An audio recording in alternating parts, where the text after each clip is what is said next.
how you can take a screenshot in your laptop or PC. Now before we start, if you are new to our channel, just head down below and hit the subscribe button so you don't miss out on our future videos. Now let us begin.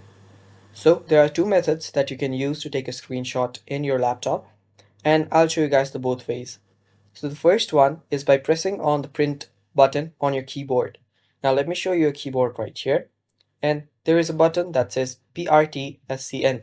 That means print screen. Now for some it might be the F8 button, but for some it might be the F10. So just look into your keyboard and see the print screen button.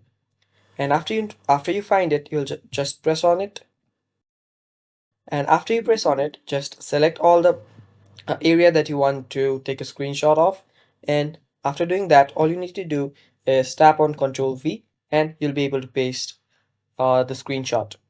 So that's the first method.